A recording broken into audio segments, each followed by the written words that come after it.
All right, today we're diving deep into a fascinating story from the Indian market, Jayaswal Neco. Now, if you looked at this company just 5 years ago, you'd have seen a distressed asset, basically on the verge of collapse. Today, it's a completely different picture. This isn't just another steel company's story. It's a real masterclass in corporate resilience. So the big question is, what on earth happened? This quote from a research report just nails it perfectly. It really is a tale of the great turnaround. So let's break down exactly how Jayaswal Neco managed to pull this off, and maybe more importantly, what challenges are still waiting in the wings. Okay, so before we can really appreciate where the company is today, we have to look back at the fire it walked through. And believe me, this was a company facing some pretty serious existential threats not that long ago. This timeline really lays out the whole dramatic journey. Back in FY19, the company was officially a non-performing asset, an NPA.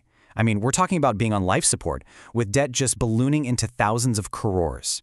Then, the post-COVID recovery gave them a crucial lifeline, especially with rural demand picking up. That led to a breakthrough in FY22 with really strong earnings, and they started chipping away at that massive debt. Fast forward to now, FY24, and they're riding the wave of India's huge infrastructure push. It's an absolutely remarkable turnaround. So that brings us to the good stuff, the optimistic view, what the bulls are looking at. Let's dig into the core strategic moves that have investors giving this once distressed company a serious second look. The whole argument for Jayaswal Neco's newfound strength really rests on these three pillars. It wasn't just one thing that went right. It was a smart combination of strategic advantages that they've leveraged brilliantly. Let's take a look at each one. So, what's the deal with this number? 100 plus megawatts? Well, in one word, self-sufficiency. Jayaswal Neco has a captive power plant and their own iron ore mines. This creates a massive strategic buffer. In an industry that gets absolutely hammered by volatile energy prices, this vertical integration insulates them from the kind of input cost shocks that really hurt their competitors. It's a huge advantage. Next up, market dominance. See, Jayaswal Neco is a leading supplier of really complex, high-precision castings. We're talking about things like engine blocks and critical drivetrain components. Now, why does that matter so much? Well, as India's infrastructure booms, the demand for commercial vehicles just keeps growing. Being a key part of that supply chain gives them a powerful and pretty defensible market position. And finally, the big one, the financial cleanup. We're talking about deleveraging. For years, massive debt was like an anchor dragging this company down. But through some very successful restructuring, they've completely changed their credit profile, slashing hundreds of crores from their liabilities. And the key takeaway here is simple. Less debt means lower interest payments and a lot more cash flow for growth. They've finally shed that distressed asset tag for good. So yeah, it's a really compelling turnaround story, no doubt about it. But a good analysis always looks at both sides of the coin, right? Every great comeback has its potential pitfalls, the risks that could send it spiraling right back down. And this brings us squarely to the bear case, that shadow of risk that still hangs over the company. Because despite all the incredible progress, there are some significant headwinds that you just can't ignore. And here is the central tension of the whole story. The very thing that's driving their growth, all that infrastructure spending in India, is also their biggest vulnerability. The steel and auto sectors are notoriously cyclical. So if the economy slows down or interest rates go up, infrastructure projects get delayed and demand for commercial vehicles can just fall off a cliff. And that hits Jayaswal Neco directly.